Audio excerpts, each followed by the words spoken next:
This is another edition of Factually Speaking, and it's good to have you with us. With me, of course, is McCarthy Marie, co-host, and we have a very special guest today, Dr. Vanus James from the island of Tobago, and he'll be with us to share some information, to provide some explanation as to the significance of the tariffs that Donald Trump has imposed on the entire world, his sweeping reciprocal tariffs, and in particular, the effects that those tariffs could have on the Caribbean islands. Of course, Dominica is part of the Caribbean chain, and so Dominicans would be interested. So before we actually let Dr. James come into the program and introduce himself, we want to tell you something about him and the qualifications, the experience, and the expertise that he brings to today's program. Vanus James is a former senior policy advisor, UNDP, and currently, the UNDP actually is the United Nations Development Program, and currently World Intellectual Property Organization, WIPO International Consultant. He also served as Senior Research Fellow in the Scotiabank Chair in Entrepreneurship and Development, and Adjunct Distinguished Professor of Economics and Econometrics, University of Technology, Jamaica.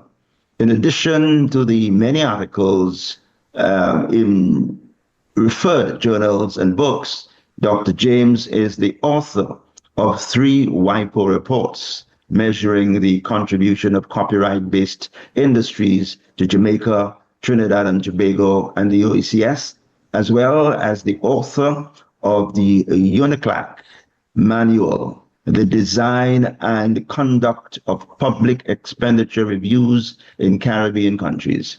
He is also the co-author of the recently published book, Competing for Development, Essays on the Self-Sustaining Growth of Caribbean Economies.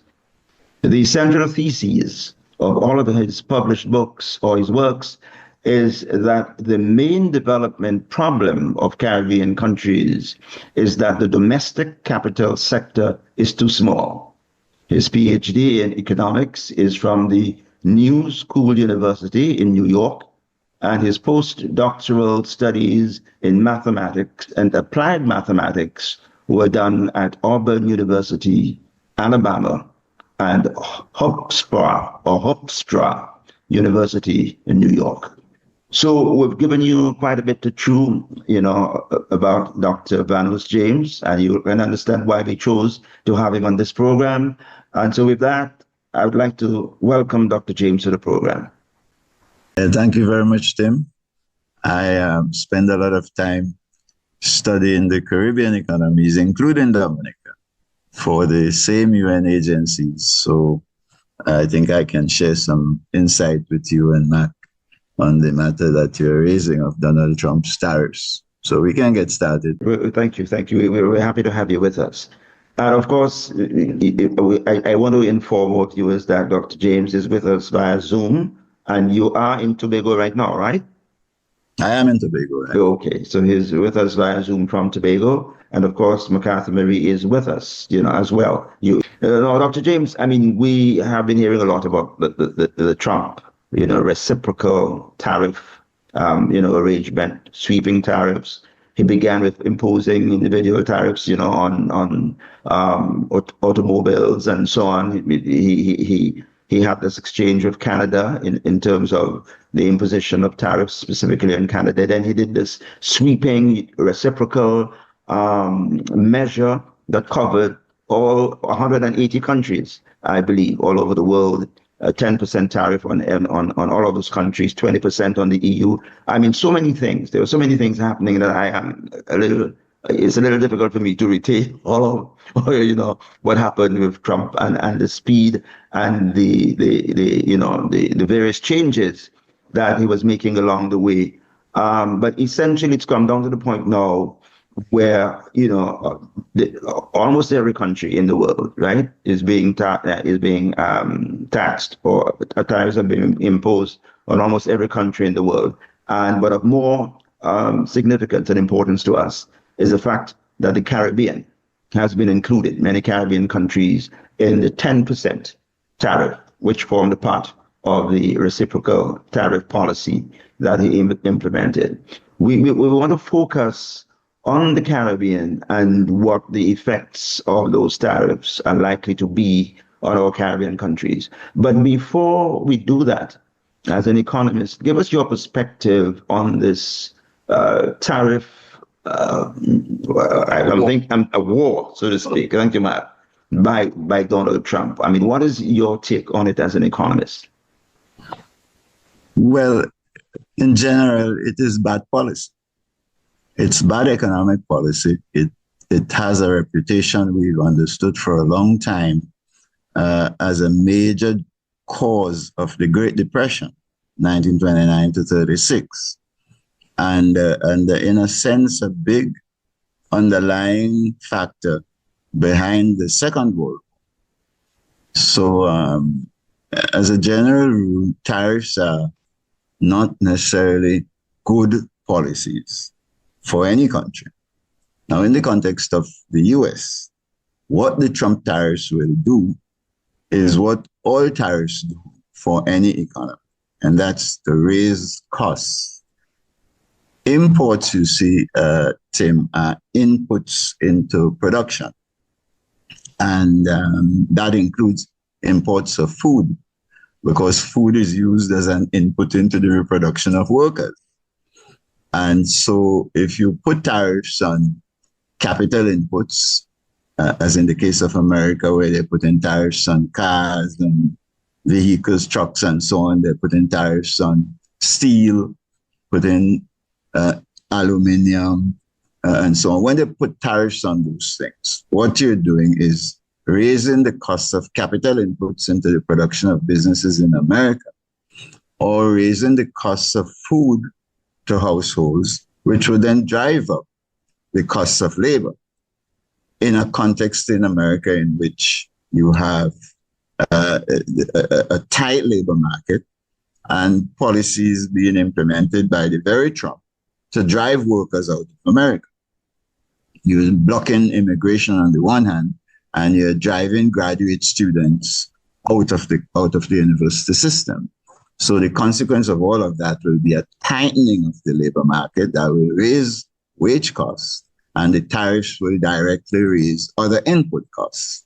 And so when costs go up, as you might know, and Mark surely knows as an economist, the pressures of the market increase on businesses, because remember the basic rule of market survival is that you have your revenues enough to cover costs. So when you raise the costs and you're not giving any guarantees that revenues could go up, the margins fall, and many businesses at the margins of the economy will go under, and that will create an impetus to a recession in America.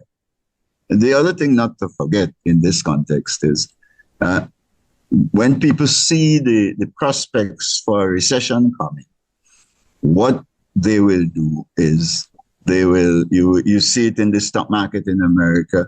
You see people looking to sell stocks and sell bonds to take their money and put the money into safer assets such as gold and other things like those. And when people do that, just a little question there. Could you explain for the benefit of our viewers who are not economists what's the difference between stocks and bonds? Well, by and large, stocks are the offerings, the promissory notes of private businesses that are selling those notes to raise money in the capital markets. And bonds, there are some special bonds by businesses, but the vast majority of the bonds in the market would be promissory notes by the government. So that you're talking here about 10-year bonds, 20-year bonds, 30-year bonds offered by the American government as they try to raise money to finance their deficits. And so what you're dealing with is that in the context of America especially, these are the two big means by which private companies and the government raise money. And when the thing about both stocks and bonds is that their values, their prices are volatile. So when people sense that there is a recession coming, they'll try to sell stocks and buy assets like gold, precious metals, silver, platinum, and so on, that have a more stable price profile. And they'll also buy the stocks, the bonds of countries like, say, Japan, that are more stable in their prices because they're not American bonds and they're not American stocks. And when the prices of the American stocks go down, that has a major effect in the American economy of raising the costs of credit to the government. So that upward pressure on bond yields, as we would call them, would then force the central bank to raise its repo rates, its basic prime rates on its loans to the financial sector. And that will drive up pressures to cut down the attractiveness of credit on the one hand, but it will also drive up pressures on prices. And so the effect of what Trump is doing here in America is very likely to be, I would say, a 70-80% chance it will deliver both a recession and inflation. And the consequence of both of those will be what we normally call stagflation in economics, stagnation in the economy and inflation. Now, the inflation is boosted by those business failures I'm talking about. So that as the Trump tariffs cause business failure in America, shortages show up all across the economy. Import prices are going up and domestic shortages are skyrocketing. And the consequence of that will be that you will further boost inflation. So the first dramatic set of effects of the tariffs will be to cause problems inside them. It's from there that you have to take off in order to deal with the fallout for Caribbean countries. We import a lot of things from America, direct goods and services, and we import a lot of things from China and those places. So we have to also pay attention to the impact of the tariffs on China. What China has done is that when they notice that Trump is putting tariffs on their products, 145% now, China itself responded. And the response was to put tariffs on American products coming into China of up to 125%, so that the demand for, remember when businesses fail here, Matt, that drives down demand for the imports. The same thing would happen in China, except that the businesses don't have to fail in China because the government in China, running the kind of government they're running, could intervene and provide support over the period for which they anticipate the trade war would continue. But the effect of the fight back with 120% tariff is a reduction in the inflow of American goods into China. Now, you must always remember too here that China has another weapon in its hands in fighting the tariff war. And that is that it is the second biggest buyer as an entity, as a country, of American bonds after Japan.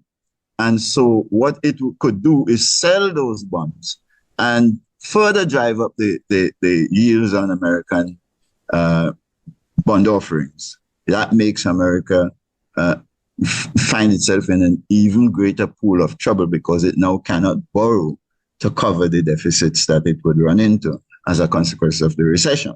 But let me ask you, Dr. James, if they sell those bonds, can you explain a little more as to what that process would entail? To whom would they sell and what would be the resultant effect?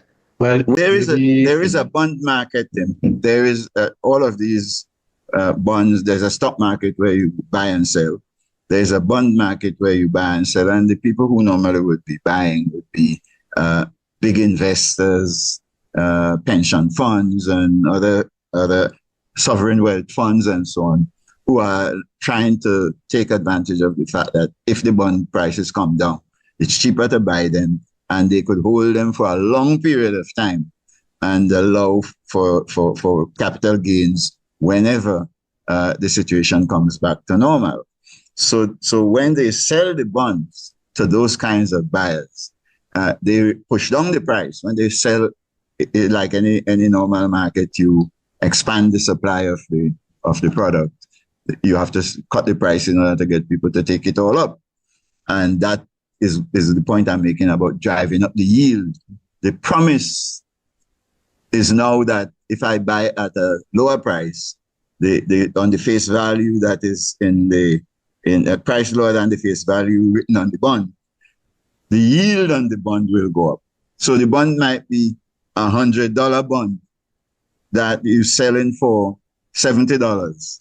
And therefore, when you go to sell back your bond, you get for $100, the issuer of the bond being America. The issuer has to give you the $100. So you're making a $30 on, right, that sort of stuff. You're making a $30 on your bond. So the whole point there let me get back to that point for your listener. The whole point there is that when China responds, it drives down demand for American products. America then responds, and that further drives down demand for Chinese products. And that's the effect that you're seeing that we're calling a trade war. Everybody loses from that because demand, what Trump is really doing is closing down, shutting down the system of trade, reducing the amount of demand that is expressed for Chinese commodities, and forcing China to raise its tariffs and drive down the demand for American products. They could do that in a selective way, by the way, but the overall effect of that is that you lower the overall demand in trade, in international trade, international markets. And the effect of that is what you're seeing in the recession threat that I'm talking about. The effect of all that stuff there that I'm talking about there is to reduce the overall level of activity of each of those economies. And that's the Great Depression you're looking at there.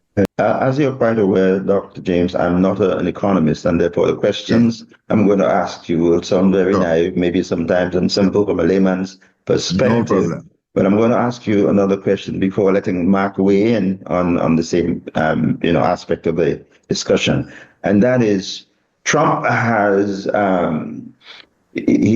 projected and he has put forward this idea of bringing manufacturing back to America as one of the main objectives and possible results of what he's doing. What do you think of that? Is it a credible? Well, Trump says a lot of things that don't make economic sense, and Mark would find them to be completely senseless, won't he? Because, first of all, he says what you're saying, and he says he's going to raise a lot of money. America will get richer as a consequence of the tariffs. But all the tariffs are taxes on American citizens. American businesses passed on to American households. So they are paying the increased revenues that show up in the American coffers. It's not China that is paying it. It's American citizens that's paying that. So that's one thing. That's making them poorer.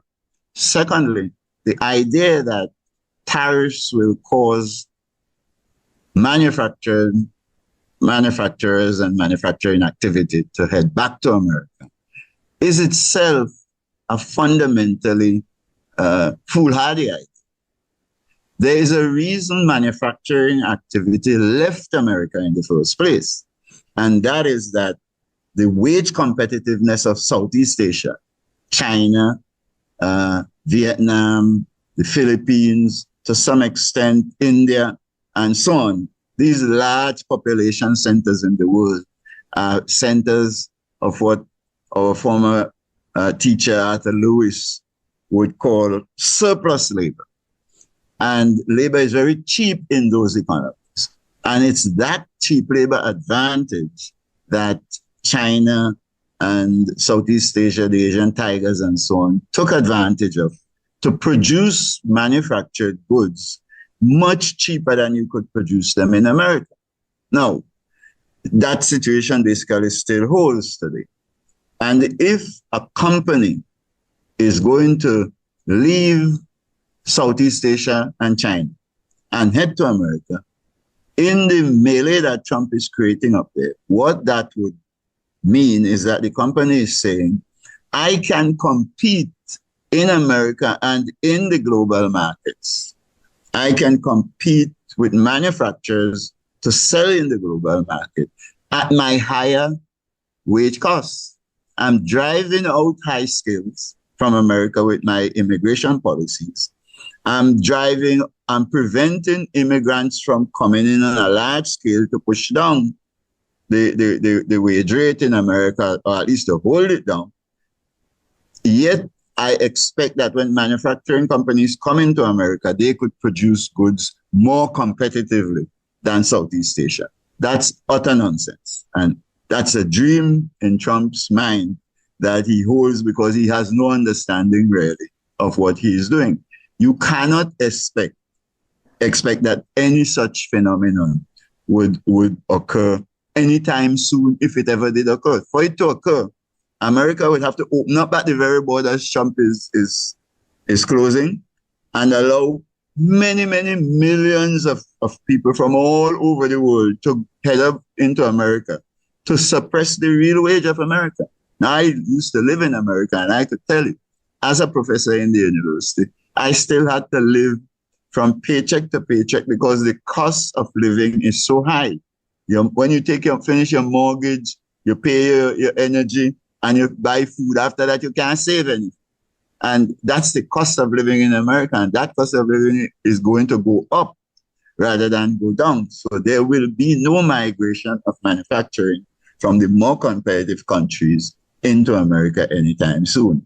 And if they did that, if Apple, for example, pulled manufacturing of iPhones from China into America, what you would be doing is tripling and quadrupling the cost of production of an iPhone. And the cost is paid by the American consumer. So it will cause further trouble in America if they keep going down the road that they're going. But don't you think, Dr. James, that you mentioned the smooth Harley tariffs in the 1930s, which actually made a situation that was, you might say, a recession into a total depression, which lasted quite a long time, because it was wrongly applied. And in this case, Trump actually has zero economic reason to have imposed any tariff at all, because even during the pandemic and so on, the American economy was performing very well, better than most of the developed countries' economies. So there wasn't a problem to be solved by these drastic measures. In point of fact, what Trump has done is, you might say, create an own goal. He shot into his goal, because when he says, let's make America great again, what he has in mind, and he talks about manufacturing, he has in mind manufacturing as it used to happen in 1950s, 1960s, when there were lots of people in a factory with spanners and so on working. For example, he talks about cars and so on. But if a car factory, there's hardly any people working in the factory. The entire thing is put together by robots. So even if, and Mercedes-Benz and Toyota and so on, most of them have factories already in America making the cars that are sold. They don't import many cars from their home country to the United States. So the idea of, even if a couple more factories open, that isn't going to create any employment of any consequence. Not to mention important, or I might say less important, but the necessary goods for everyday living, like clothes. These are low-wage jobs and low-skill jobs, which Bangladesh and Vietnam are much better at doing. If you bring those jobs to America, hardly any American person is going to want to take those jobs at those wages, They might take the job, but the wage is going to have to be considerably higher, which means the people who buy the clothes that they buy now that's made in Vietnam for $10 a shirt going to have to pay $30 for a shirt, because the workers in the American factory need considerable salary to work. Yeah, and this, I don't know who is advising Trump on economics, but they seem to be doing a terrible job of it. Let me, before you run in there, Tim, let me just add a piece of data to what Mark was saying. The accuracy of his statement is evident in what happened in America when manufacturing was leaving. What happened in America is that the services sector, the capital services sector in particular, education for export, healthcare for export, the creative industries, and so on, those exploded, and America is now the largest exporter of professional services around the world. People believe that the best universities, Harvard, so they go there to buy education services, and half their students are foreign students.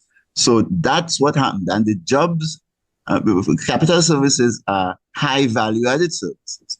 Manufacturing of consumer goods is a very moderate value added service.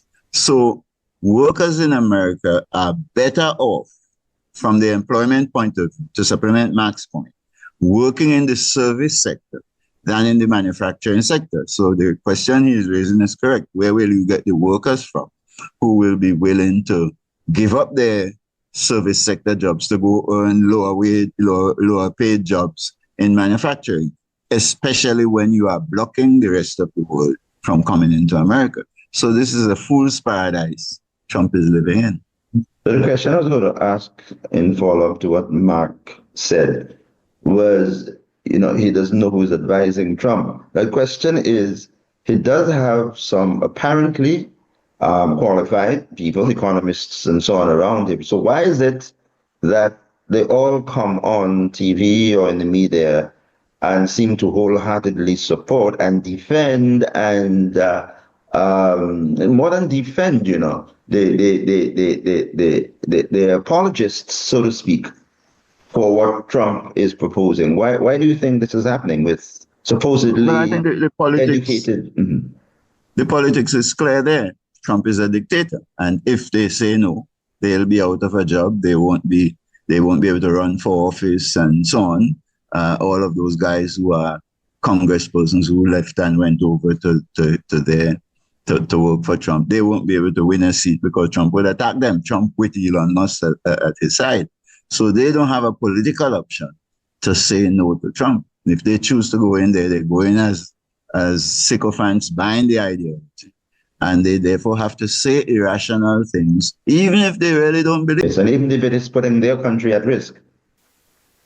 Yeah, because it seems that you might say, the masses in America are supportive of not only supportive of Trump, like they have no economic training, very little, or understanding of international trade especially. So the idea that if we used to make cars and now we are importing cars, that is somehow a bad thing. It's not a bad thing. Because they don't understand. Because you export something else, as Vanus was saying. You export movies, you export consultancies, you export all sorts of services. Even tourism is actually quite a big part of their economy, which people don't think of as being powerful. Yeah, one of the reasons, justifications which some politically minded people in the United States give as to why they need to have a big manufacturing sector, particularly around machines, is that they remember the Second World War, that America was able to scale up the production of armaments by converting the production, that civil production, like cars and so on, that used to take place, convert these factories quickly to produce tanks and armored vehicles and so on for war. So they have this idea in their head that if we have these manufacturing plants here, if a war comes up, and they keep talking all the time about a war with China as if it's inevitable that there should be a war with China, that they need these plants to be, so to speak, on standby, ready to make more armaments for the war. Which doesn't make too much sense, because why should there be a war? I thought that having lived many years and taught for many years in the universities of the US, and having encountered actual American people up and down in the country, north and south, I think that what you see actually on the ground in America is that there's a community of people who are really in the Midwest, Michigan, and those kinds of places that lost their jobs in manufacturing. Detroit as a city, for example, declined dramatically with the decline of the auto industry, the relative decline. And they are longing for another bout of employment of their low skills in those kinds of industries. But you can't forget that when they lost their jobs, a whole new set of people emerged who went to school, learned the skills, the professional skills that underlying the sale of professional services to the world. And when the period Mac is talking about is a period when Britain was the primary seller of professional services of that kind. But now America is the primary seller, and the structural transition was one I saw. Women going to school, for example, men wouldn't go. The men who used to work in these factories and so on had to retrain them. But the women who were left out of the market at the education of the employment system at the time went on to school and became the dominant forces in the professional services. So the American economy today is an economy dominated by those. 70% of the economy is really these professional services, including what Mark calls tourism. Their tourism is not our tourism. Their tourism is come to America, go on Wall Street, buy stocks, buy bonds, go on Fifth Avenue, buy stuff in Tiffany's and so on. So go shopping. So their tourism is underpinned by their commercial dominance in the marketplace and by their dominance of the sale of education, healthcare, legal services, and all of those things that go into the export of financial services and other things like that, portfolio design and all those kinds of things. Those can't be done by ex-car manufacturers, but they can be done by Harvard graduates. And that's what America turned to. That's what the people actually turned to. So the world that they are living in today is a completely different world with a different dominant sector that is the biggest exporter of services in the world. And America runs a trade surplus surplus in trade and services with almost everybody.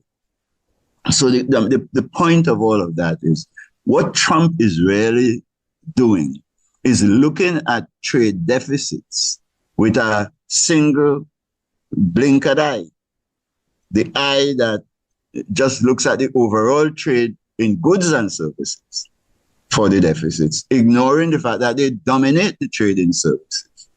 And that if they were to go back to manufacturing, that is no guarantee that they will be able to restore their trade dominance through that lens, because they can't sell more expensive manufacturers to the rest of the world. China, that is the opportunity for China and Southeast Asia to sell manufacturers and displace the US on the one hand, and to go into the production and sale of high quality professional services and also displace America.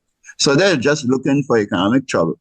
But if they keep going down the road of Trump, they're not going to make success on the manufacturing front, and they're likely to lose their position on the services front to Britain and Europe and China.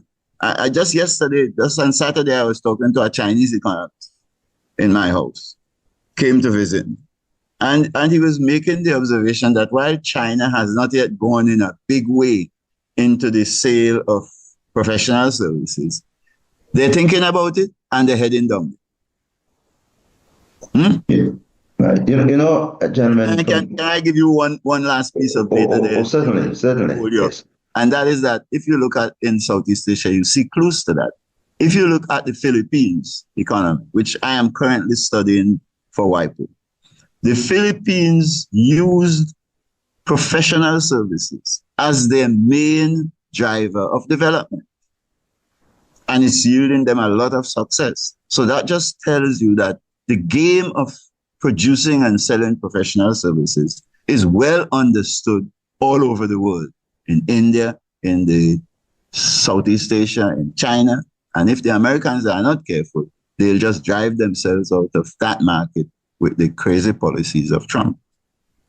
Okay, so I was about to ask both you and Mark, Dr. James, indicate that from what you've said, it seems to me that the trade war that some people might think, has already started. Others figure that it's developing into a trade war that is not going to bode well for America if it continues along this trajectory. But in the Caribbean, whether or not it affects America or whatever happens, however it turns out, whether he discontinues or he decides to continue with what he's doing, the Caribbean is going to be affected, one way or the other. And this is, I wanted an overview of the situation so we could contextualize what we're going to talk about with regard to the Caribbean. We'll begin with you again, Dr. James. What should we be concerned about in the Caribbean when that 10% across the board tariff comes into place? And I think it's in 90 days less 9. Anyway, Trump said he was giving a 90-day break, so we should expect it soon. Well, you have to split the answer into two parts. One part of the answer has to do with the fact that we in the Caribbean, with a lot of diaspora in America and so on, we tend to import a lot of things from America. So if their commodity prices are going up as a consequence of the tariff and we keep importing stuff from them, then we will import a lot of that inflation that we'll see there. And the impact of the rising inflation from that part of the world will be a depression of our real standard of living, our real GDP per capita, so to say. That will be depressed. Real output will fall as a consequence of the rising cost of imports. We are import-dependent countries. We import most everything that we use to do anything. If you're a government and you're doing investment, you import the inputs. If you're a businessman and you're investing, you import a lot of what you're using either to produce or to resell. And if you're a consumer and you're getting stuff coming in from the diaspora, or you go abroad and make a trip to America and buy stuff, you'll be importing that inflation in those different forms. So that's the first and most important immediate impact. But there's a second part of the fallout, and that is the fallout via China and via India and so on. From the angle of vision of India and China, we have to look through the lens of things like, say, pharmaceuticals. While America will be going through challenges with their pharmaceutical supply as a consequence of Trump's tariffs, no matter how he imposes them, even if he imposes a 10% reciprocal tariff on India, say, pharmaceutical costs, which are already high in America, from my practical experience living there, will just go up and makes it harder for people to afford healthcare. Now, if we are buying a lot of our pharmaceuticals from India, for example, we won't be affected by that as much. We're just an alternative market to America's market for Indian pharmaceuticals. We already buy a lot from them anyway, and that won't be affected.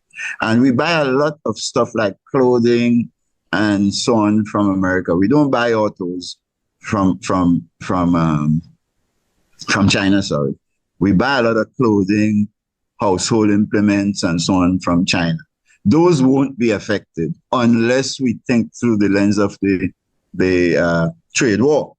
To the extent that China gets involved in a trade war with America, their costs will be affected. And then our business people who are importing from China will come under pressure to help the businesses survive. So you have a supplier coming out of China and you're getting a sweet deal now for your imported manufacturers that you order. You'll find them saying, well, you know, we need to charge you a little bit more than the low prices we were charging you before. So some of that will be felt. But help me to understand something, though, Dr. James. Yes. These imports from China, and I mean, you could refer to China as a third country with those imports going to America, some of them, and we import them from America. Isn't that the case in some cases? Yes, that's part of the story. So the tariffs in that case won't the tariffs imposed on the products from China still affect us? Yes. Right. Yeah, that's my point about the first half.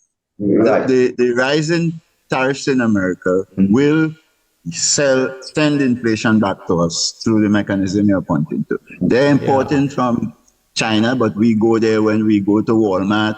A lot of things we buy in the form of clothing from Walmart is imports from China. So when we do that, we'll be importing the consequence of the tariffs in America. But remember, the U.S. is not the only place from which we import. So we will be looking to switch to Vietnam and all those places.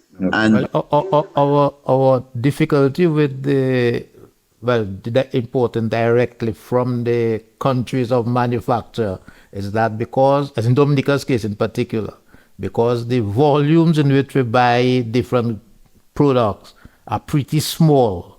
So we have found it cheaper to buy the same product from the United States, which is closer by. The logistics is better. For example, tropical shipping arrives in Dominica, I think, every week from Miami. So if we want 10 computers that are manufactured in China, the store owner is going to he isn't going to buy 10 computers from China to be shipped all the way from China. It's cheaper and easier to buy it from some wholesaler who has bought it from China, and he sells it out throughout Latin America and the Caribbean. So, but when those goods end up with the 154% tariff, it then has to come down to us.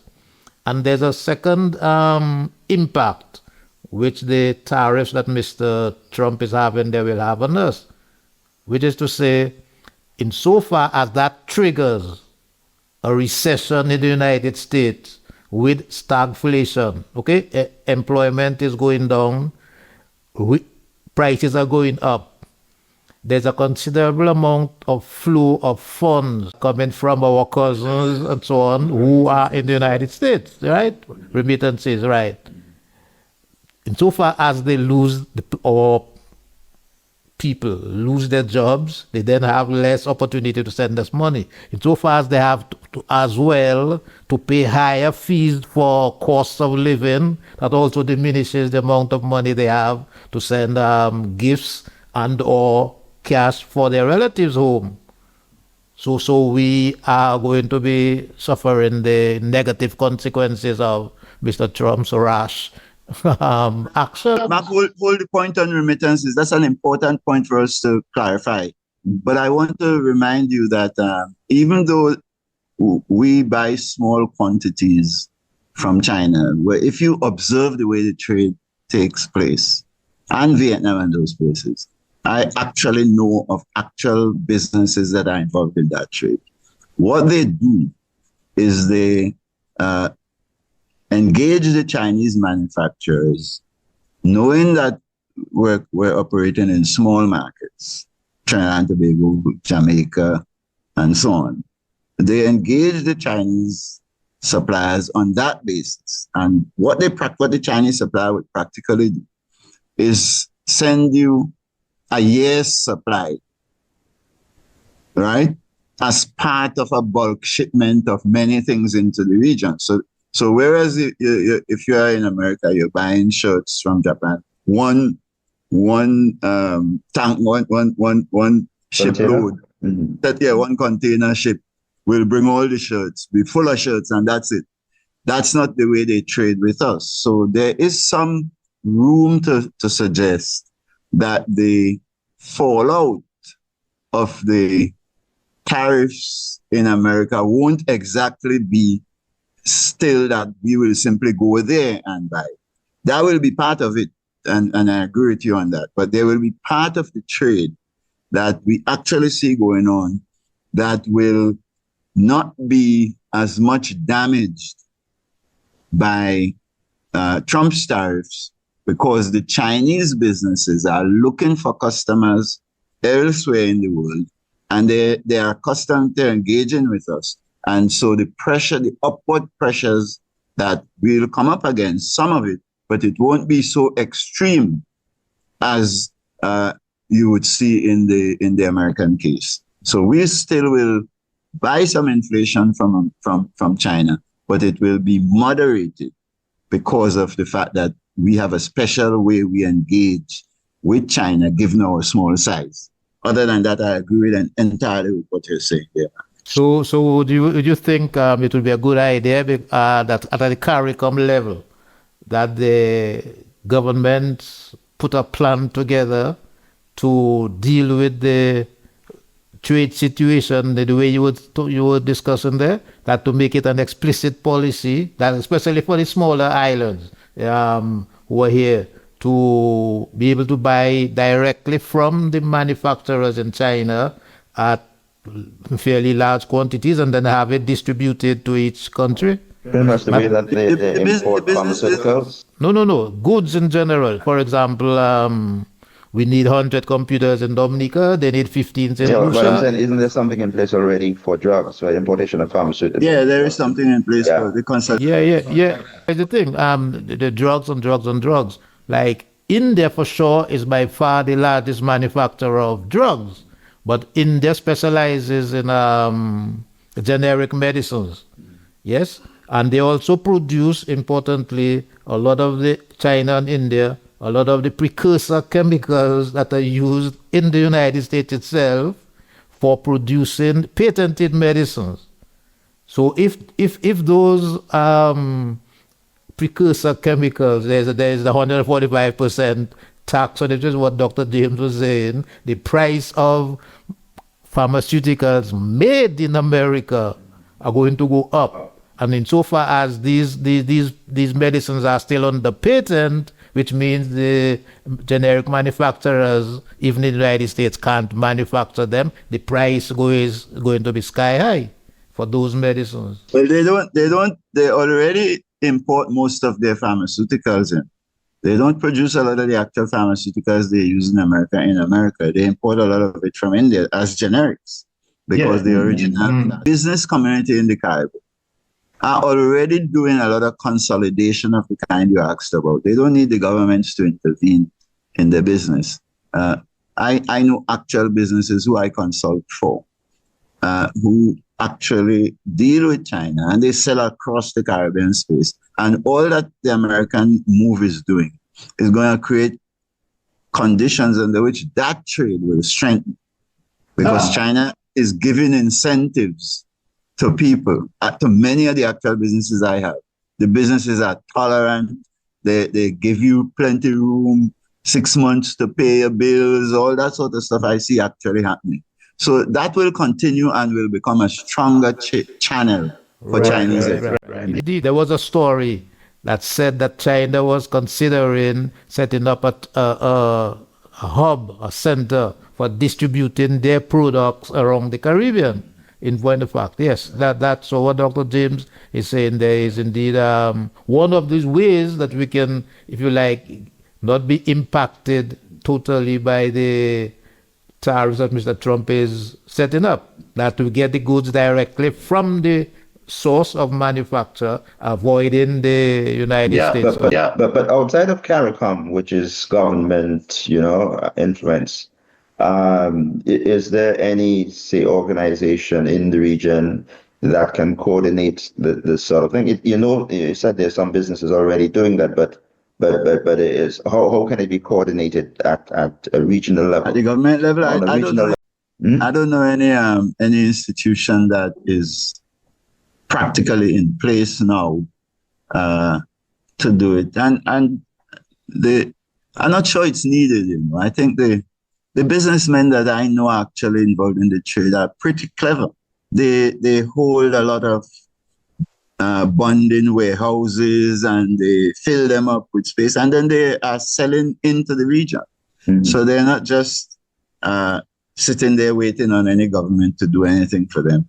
They have a very robust trade going on with China already, with consolidating shipments for the region coming in. They come through the canal and they stop off here and there, and then they land up all the way down south in Trinidad.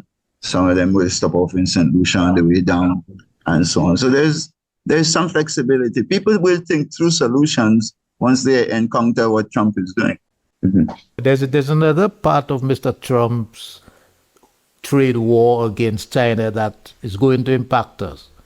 That has to do with shipping. He says that any ship, it doesn't matter who the owner is, that was built in China, the fee for using American ports and so on will be tripled or quadrupled.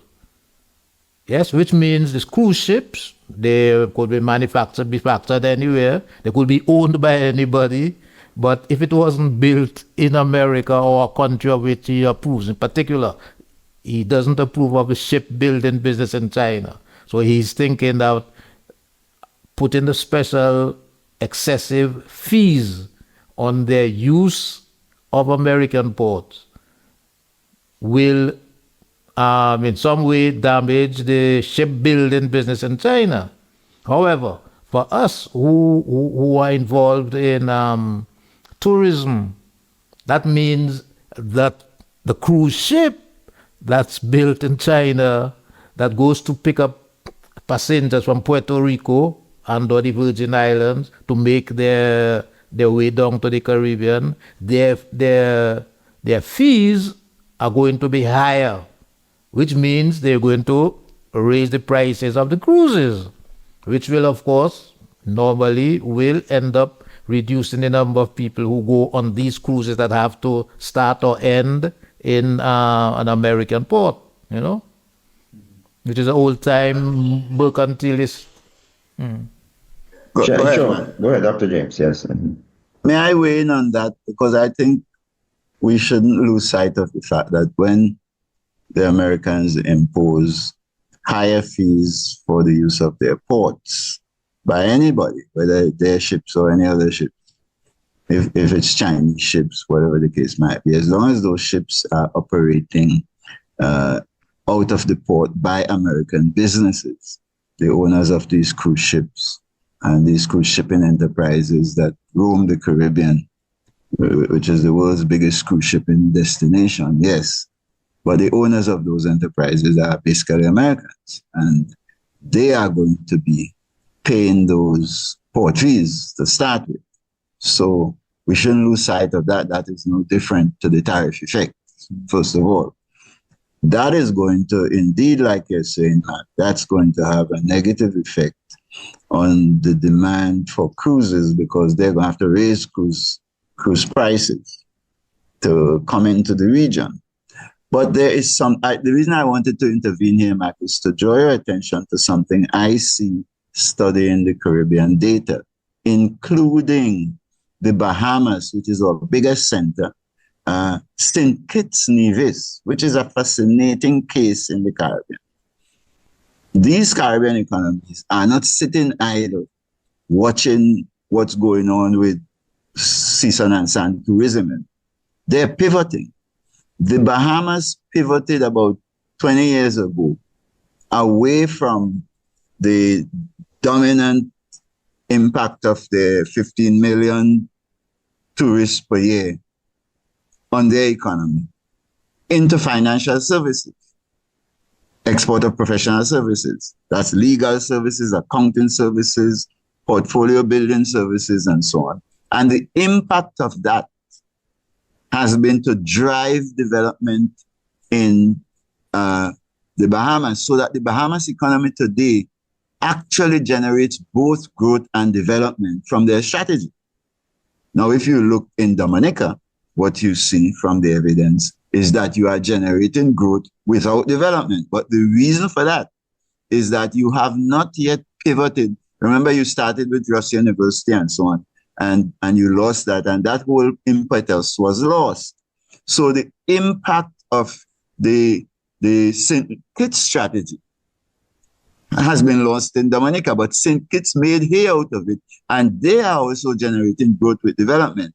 The bigger dominant impact, the bigger impact of their development strategy is now coming from these international universities that they are welcoming in, collaborations that they are putting in place, UWI's open campus.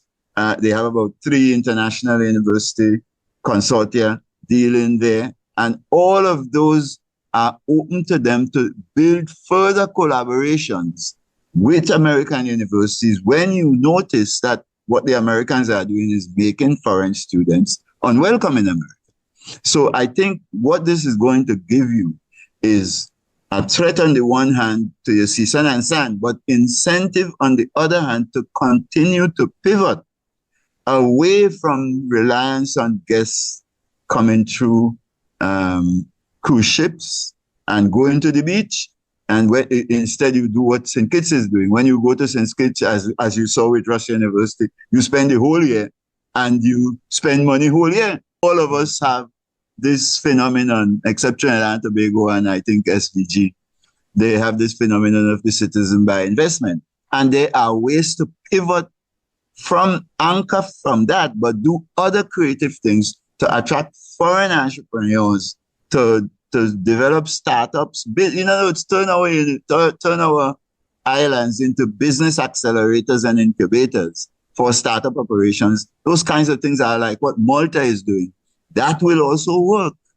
So I don't think we have to wring our hands about America's silly policies. What we have to do is take advantage of the opportunities that are being opened up by what they're doing.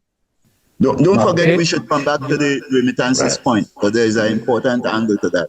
Okay, we will as soon as... Well, you remember when we had the program on artificial intelligence, I expressed some disappointment, you might say strongly, about the fact that the medical record system which they're going to set up was not given to a local firm to do it. That's what I was talking about. That's what Dr. James is talking about. That was an opportunity for us to be building up our capacity to export professional services.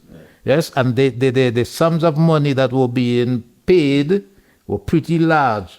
And we and our programmers here who are capable of doing it should have been given the job to do it, to build up our capacity, and then we would be able to export more. In 2018, the government had a consultation on the CBI program, to which I was invited to make a presentation. And I said at that presentation that we were making a mistake to put the CBI money into hotels. And I had suggested at the time, Ross was still here, they had not decided, they had not left yet, that we should instead use the CBI money to build 3 more universities so that we could then be exporting more education. Matter of fact, when Ross was here, the education sector was probably the second biggest sector of the GDP of Dominica, which most people were not aware. But we didn't seem to understand that, and we preferred to put the CBI money into hotels and tourism, which up to now, as you will know, hasn't really been producing much benefit. The hotel construction and operations, Well, some people are tying this whole idea to the eventual completion of the international airport. But we don't want to digress, I guess. It's a different story. Once the international airport is finished, it's completed, then we should see some growth Yeah. in tourism or in Well, we can always live in hope. You know what I mean? idea Right, of right. updating our hotels. But you sort of preempted the question I was going to ask you, and I was going to Oh, ask you to sort of marry the whole idea of growth and development to some specific examples in this country, which you've just done. yeah, yeah, Right. yeah, yeah.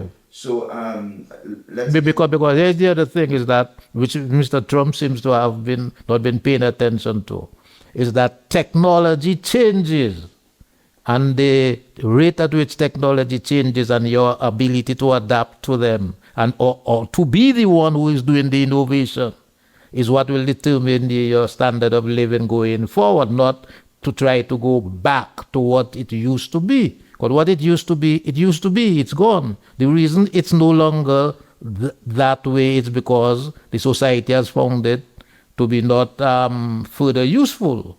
Just take the thing about moving from place to place, transportation. If you go back and look at some old movies, you will notice the streets of New York City had horses and cars on the same street. Now there are no horses on the street because they've since moved along and there's no need for horses to do that. Yes, on farms and so on, there are no farm animals basically involved in farming. It's all mechanized and so on. And also you can't go back to what it used to be. We have to go forward. You have to think about innovation, what's happening, and prepare for it. I suppose one would say Trump's idea of making America great again is premised On a false idea. Yeah. to be. Yes. In fact, we go backward.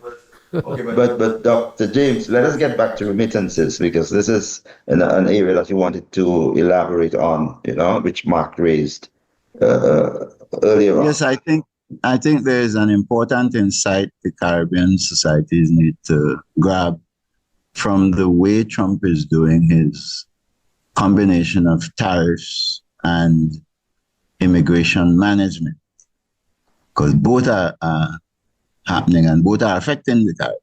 Now, but some of it might well turn out to be very positive for us, because you don't want to forget that when our best minds leave and go to the US in the famous brain drain that we all like to trumpet about, what happens if you look across the Caribbean and across the world is that the high-powered capacity they carry into the US, these tertiary capabilities to produce high-powered financial services and other capital services, education. They enter I used to be a professor in a university and so on. I was taught mathematics by Chinese professors who were brilliant mathematicians. And what would happen is that all of those people were building the capacity of the American universities to export education. Right? Now, the remittances come from the earnings they make. But when you look at the evidence, remittances can't pay for the loss of your brilliant minds. Because when you lose your brilliant minds, what happens is that your society learns more slowly. And the speed of learning is the biggest single factor in the competitive capacity of any nation. So when we leave and we go to America, we improve their speed of learning. But we reduce the speed of learning in Dominica and in Trinidad and Tobago and in the Caribbean space. And part of the slow development of our societies is the consequence of that loss. And it's not made up for by remittances. So what Trump is doing now is providing more and more incentive for Caribbean people who don't want to be going into the schools of New York only to discover that Trump canceled the visa. And this general attitude of treating our best students bad, that sort of stuff. Remember what happened to people like me? I went to do my PhD, and when I was finished, I stayed there and worked. All that kind of thing is being shut down in America. Right? There's a big fight with Columbia University. There's a big fight with Harvard University, telling them don't teach this, don't teach that, this is what you could teach. So Caribbean students are going to find it less and less attractive. And the students from around the world, not just Caribbean, to go to America. And that will open up the opportunities that Mark was talking about for us in the Caribbean to supply alternatives to Harvard and Columbia and New York University and Cornell and so on, to come to school, bring their professors here, team up with them, bring their schools to come and collaborate with us to build out high-powered alternatives so our students and students from the rest of the world could come to the Caribbean, where there is a welcoming space where you could do all your student protests, do all your learning, and so on. That sort of thing is what St. Kitts is successfully doing. That's what Grenada was trying to do. They've gone half the way and then they kind of stalled, right? But that's what is being done for financial services in Cayman and Bermuda. And notice what they have done. They have been able to bring the world into Cayman, into Bermuda, to produce high-powered financial services, just like you were trying to do with Ross, to produce high-powered medical graduates and so on. And if we keep learning that list, we are going to be able to reverse the process of losing our speed, of slowing down our speed of learning, accelerating it. And I would guarantee you within 50 years, by the end of the century, the Caribbean would be a developed economic space, all because of the mistakes being made in America. But that's how competition is. When they open the door through what they're doing, that is cutting our remittances, it's just an incentive for us to pivot to a more successful, more appropriate method of developing our economy. And I think that's the point we should not lose sight of, given what Trump is doing in America. Let me ask you, just on a point of clarification, with what you're proposing, which Mark suggested, developing our educational institutions and this collaboration you're talking about, which Ross was, a prime example of. From the other perspective, how do you ensure that your brains, your good brains, so to speak, remain in their countries of origin and contribute? Well, that's what you see in Cayman. If you bring in the rest of the world, or Cayman, let me just illustrate the point. And in St. Kitts, you see it there too. What you have 4 universities offering tertiary services in St. Kitts. Significant size. The impact on their development is dramatic. But what it also means is you're producing high-powered, high-value-added education services. Now, how do you produce that? You have to get professors to come into the society or remain in the society. So people from St. Kitts who might have thought that they could go to Harvard, get their degrees, and stay in America and work will now have the option to go to Harvard, get their degrees, and come back to the consortium of universities in St. Kitts as an attractor of graduate students coming from the rest of the world. I remember when I came home from finishing my PhD, having worked with colleagues abroad. When I came home and started to engage in the society, people who I used to work with abroad would say, well, Vanus, if you are in Tobago and working, I want to come and continue the collaboration at, production of articles and so on. So is there any way I could come and work along with you as a partner as we continue that work? So that same thing would happen all over the Caribbean. People would bring partners in. The universities would bring in their employees, and all of that would amount to a return of learning capacity. Remember, the return of learning capacity is not simply your own nationals staying there. The Americans and the British and the Germans didn't develop by their own nationals doing anything.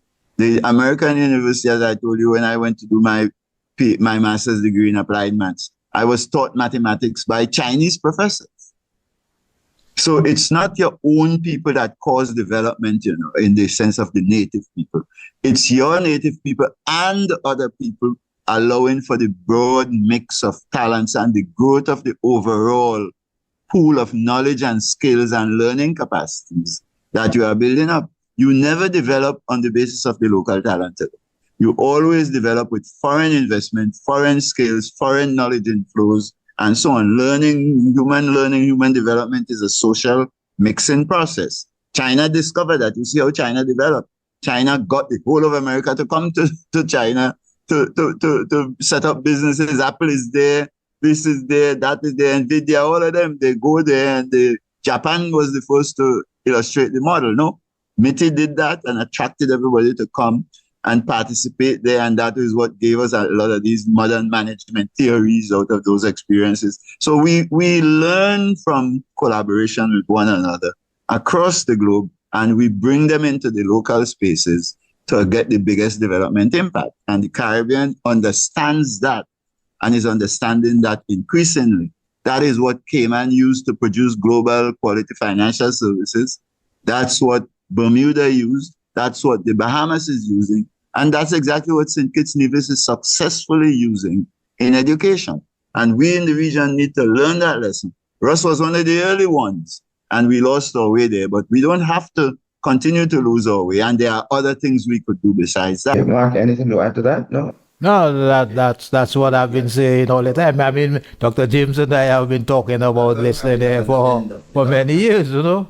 They did his copyright studies and so on. I worked on 2 of them with him, you know, so that's what we talk about in our spare time. A most interesting, enlightening conversation, but I want to end by looking ahead. I mean, it's true, with the way things have been going, no one can predict what Trump's next move might be, right? But how do you all see, and I want it from each of you, we'll probably begin with Mark first and then end with you, Dr. James. How do you see this trade war ending? What do you anticipate will happen? Well, I anticipate if Mr. Trump actually does go ahead and impose these tariffs as he is proposing there, and the Chinese already said they're not going to buckle, right? They're going to fight. That the effect of that will be to lower the welfare in the world economy. In other words, we will all become somewhat poorer, including America, probably start in America first, rather than China than anywhere else. It's going to bring the world economy down, not up. Yes, Dr. James. Well, I think there's something that will happen in America that will bring an end to what Trump is doing. I don't expect, having lived all over America and worked there, I don't think that what Trump is doing can last. The American people do not have any appetite for suffering. And that's why they didn't support Biden and Kamala. They switched to Trump because they were unhappy with the consequences of inflation in their lives.